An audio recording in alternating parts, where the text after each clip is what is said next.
شہریار افریدی صاحب چھوٹے بھائی ہیں، میں ان کی بات اگر مان لوں تو مجھے صرف یہ بتا دیں کہ دوسرے فیز میں جیتیں گے کس بنیاد پہ؟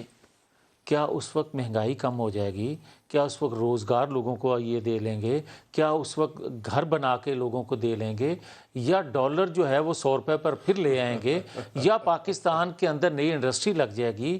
کیا پاکستان کے اندر لوگوں کو پھر ایک ہی میرے ذہن میں سوال اٹھتا ہے کہ شاید ایسا ہو جائے جو بھنگ کا انہوں نے کاشت کی ہوئی ہے وہ مفت بانٹ دیں گے پورے خیبر پختونخوا کو اور زبردستی کہیں گے کہ اس کا استعمال کرو، اس کے بعد شاید ایسا ممکن ہو جائے۔ مت کریے کہ لوگوں نے ابھی بھی زیادہ ووٹ عمران کو دیا ہے، 24% سے زائد لوگوں نے ابھی بھی اس کو کیا، لیکن ان کی شکست یہ ہے کہ 8 سال کی حکومت کے بعد جس میں صوبائی حکومت ابھی بھی ان کی ہے، مرکز میں بھی ان کی ہے، یہ پرفارمنس جیت والی نہیں ہے، ہار والی ہے۔ عام طور پہ ندیم ملک صاحب ایسا ہوتا ہے کہ جس کی حکومت ہو بلدیاتی انتخابات میں لوگ اکثریت سے اس کو ووٹ دیتے ہیں، یہ ایک حقیقت ہے۔ جس کی صوبائی اور حکومت جو ہو بلدیات اس کی شہریار طرف چلے افریدی صاحب ایک بات کر رہے ہیں نا بار بار کہ ہمارے لوگ آگے آئے، ہمارا لوگ آزاد بھی تھے وہ بھی جیت گیا۔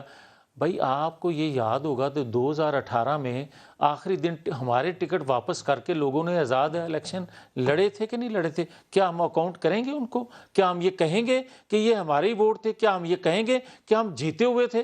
بھائی اس کے باوجود ہم ہار گئے، مانیں